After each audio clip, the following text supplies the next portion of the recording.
Well, hello everybody out there in the football world. This is the Head Couch Analyst Show. I'm your host Sanders, and this is the show where the birds love to flock and the couch analysts love to be wrong. Okay, so a couple things. One, this is the first time I'm putting myself out here, doing this kind of just as a test run. This video is not going to be that long. I'm hoping it's only 10 to 12 minutes. I'm obviously representing my team here. I'll probably be doing something where I'm always representing my team, but I promise try to be as non-biased as possible about it. I just kind of wanted to give a rundown of how I think the season is going to go in a vacuum, right? So when I do this video, please keep in mind that I am doing these standings and picks out of context of anything. I'm just looking at every matchup one to one. Who would I favor in that matchup one to one?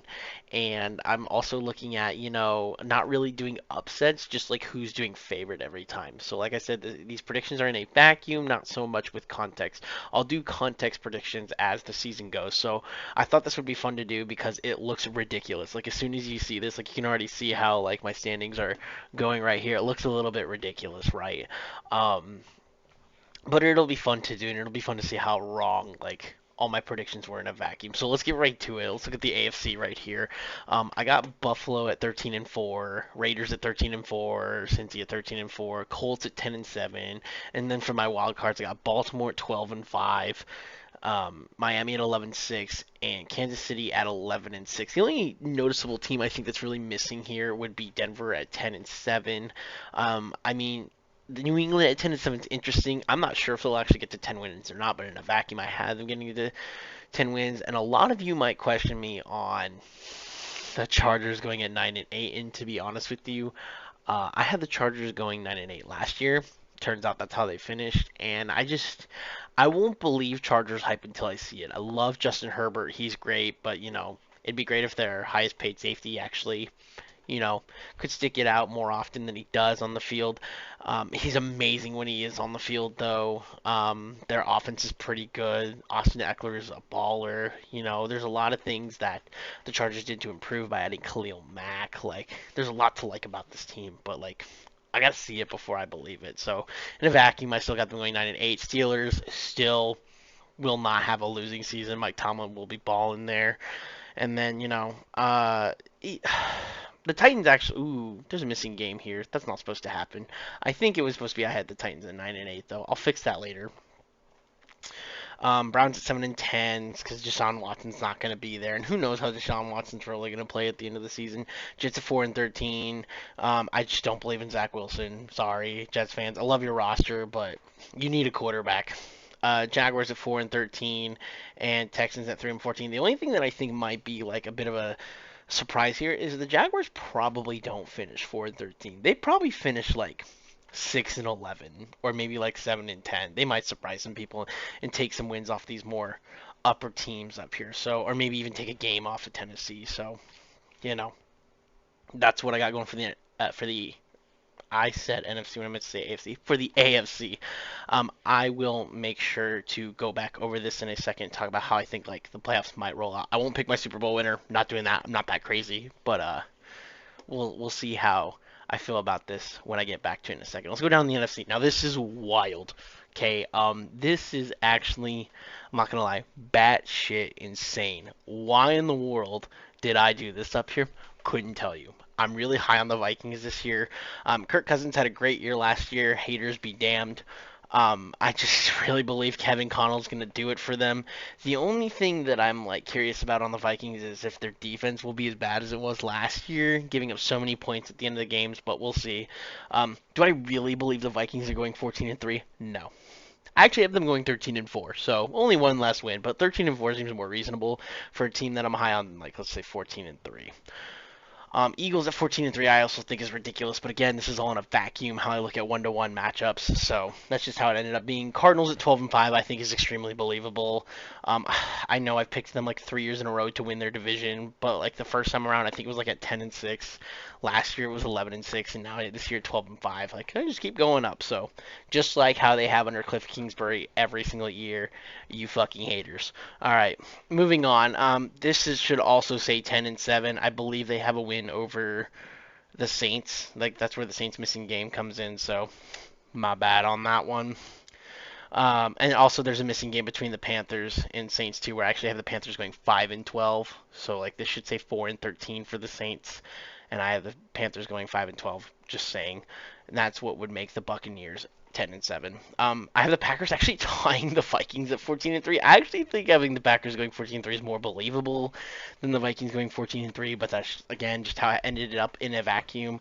Niners at 12-5, Dallas at 11-5, and the one noticeable team missing from the playoffs in the NFC is the defending Super Bowl champions Rams at 10-7. It really concerns me that Matthew Stafford's arm apparently is ready to snap like a twig from a dried up tree. So we'll see what happens on that front. I think the one thing that makes sense about the NFC here in my picks is that I have a clear top eight and a clear bottom eight. Like there's a huge drop off in wins here, and I think that's a pretty accurate take on what's going to happen. The Lions might surprise and do more than 6 wins, but I'm giving them 6 wins.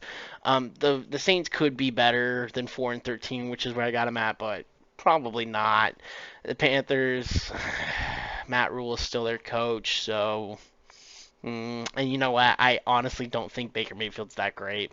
I think Baker Mayfield is a good quarterback when Kevin Stefanski is his coach.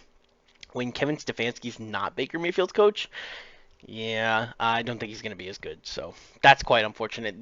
The Panthers will all depend on Christian McCaffrey's health, and clearly I did not rely on Christian McCaffrey's health for my predictions. The only thing that slightly surprised me is that I have the Seahawks being the number one pick at the end of the year because they're going to go 1-16 according to me. Um, Pete Carroll won't do a one-win season, right? Like that's got to be 3 or 4 wins. So I've realized that this video has kind of turned into me reacting to my own picks. So it's kind of funny how that worked out, but you know, that's just how it's going so far. So let's go up to the AFC. You can tell that I'm just like wild balling this, don't have a script or anything. I'm just trying to have fun with this one. All right, let's look at how I really feel about this here. If you look at, I got Buffalo, the Raiders in Las Vegas, Cincy, Indianapolis, Baltimore, Miami, and Kansas City, with the only noticeable teams missing it are Denver and LA. The reason why I won't consider New England noticeable is because I actually think I overshot New England here at 10-7. They're probably going to do worse than that, but like Bill Belichick coach team, Mac Jones ain't that bad. We'll see. We'll see. They could be better than we think. I'm just really concerned that their offense doesn't have an actual offensive coordinator. I actually think this is an accurate drop off for Tennessee at 9-8. I truly believe they're not going to be that good this year. Tannehill will probably fall off a bit. I understand I'm underestimating Mike Vrabel's defense and Derrick Henry, but at the end of the day, I need to see Tennessee do well to believe it. I'm not trying to be a Tennessee hater either because I actually really like Tannehill and I love Mike Vrabel, but AJ Brown's not there. I think that's a huge mistake. So we'll see what happens there. This is believable. Mike Tomlin's coaching this team. Come on, guys. Like that should be 9-8. I'm gonna address this here. I kind of already addressed it. Like I said, I love the additions. I like that they have Khalil Mack. I just gotta see it to believe it on the not on the Raiders, on the Chargers. You know, gotta see it to believe it. So as for the Broncos, I firmly believe the Broncos could like take a win over the Ravens and probably replace the Ravens in the playoffs. That's quite possible.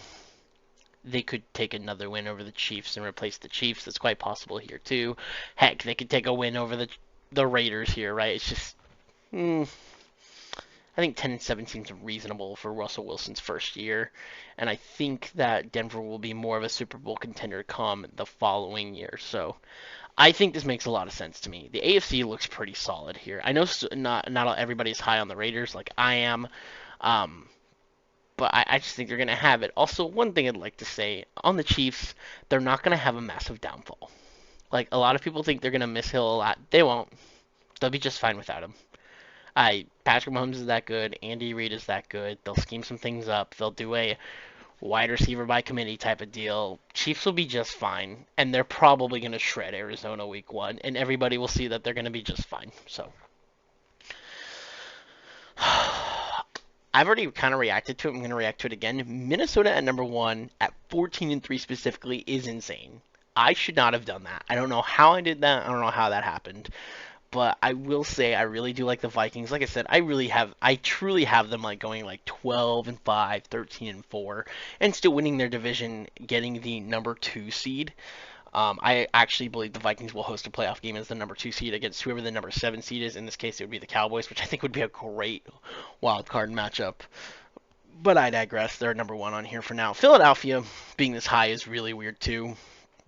If anything, I would have expected the Buccaneers to be higher than I have them. I don't know where I went wrong there. Um, I'd have to look at their schedule again, but maybe I'm just not so high on the Buccaneers offense now that Bruce Arians is no longer implementing it there. But you know what? It's Tom Brady, right? We'll see what happens. Maybe he'll call up Gronkowski again to fix some things in the tight end room if that doesn't go well. Maybe they'll get another receiving options, or maybe Julio Jones just has a great year. Like, who really knows? I mean, they got a talented wide receiver group there between Russell Gage, Julio Jones, Chris Godwin, Mike Evans. Like, that wide receiver room is nuts. So I probably way undershot the Bucks here, just like how I overshot the Vikings up there. I a lot of people a lot of you are going to doubt me here. I think this is pretty accurate. I truly believe the Cardinals will go 12-5, and I already kind of explained why earlier. So to me, it's nuts that the Packers are the 5 seed at 14-3. You could easily put the Packers over the Vikings in the division. It's probably the Packers to Viking. So sorry, it's probably the Packers division to lose to the Vikings, to be honest. But we'll see how Week 1 goes with the Packers Vikings. That'll be a great way to like set up the tone for the rest of the season between those two teams. The only thing that kind of surprises me is that like I have Dallas at 11-5. I don't think I would have on paper like looked at Dallas and been like, oh yeah, they're in 11. Sorry, this is supposed to be 11-6. Again, I missed a game in there, but I do remember when I was looking at the Cowboys schedule that this was supposed to be 11-6. Again, but I'm still shocked that I would have them at 11-6. Like on paper, I was thinking like 9-8, 10-7. And then when I really looked at the schedule, I was like, oh, 11-6. I'm kind of surprised. So I already addressed this too. LA's 10-7 because of Matt Stafford's elbow. That concerns me. I understand that the Rams are really good. Great defense. They got Bobby Wagner. Allen Robinson, a wide receiver, is a massive hit in free agency. They didn't really lose anybody besides Andrew Whitworth. Sure, they lost Von Miller, but you signed Bobby Wagner. Yeah, they lost OBJ. Whatever. They signed Allen Robinson. Like, whatever. They'll be fine. They won't win a Super Bowl again this year, I don't think. I have them going 10-7. They'll be fine. They can make the playoffs. I think the big deciding factor here was I actually had Dallas beating LA in one of the games when LA could probably beat Dallas, vice versa or whatever. So, or LA could take a 2-0 swing over the 49ers. You never really know. So, but I do truly believe like the top 8 versus the bottom 8 is correct here. So, those are my thoughts on the NFL season in a vacuum. I'm not going to be giving a Super Bowl prediction, okay? I'm not that crazy. I really don't know. Like, my Super Bowl prediction definitely wouldn't follow this. Like, if I really had to pick it, it's probably if you like put a gun to my head and made me pick the Super Bowl winners, I would pick Buffalo versus Green Bay. I know, so different from everybody else, but we'll see how the season plays out. I'll probably make some Super Bowl predictions around week 9. I think that'd be a lot more fun of a time to do it when we actually know some things about the teams. 9 games have been played by everybody. So maybe not even week 9, probably week 10 because buys are involved there. So that's it. So, yep, this is me. Hi, hello, showing my face for the first time on Head Couch Analysts. Let me know what you guys thought of this video. Like I said, it wasn't scripted. It was just random. It was wild. I was trying to have fun with it. So roast me in the comment section if you think I was terrible. At me on Twitter or whatever it may be. And I'll see you guys next time.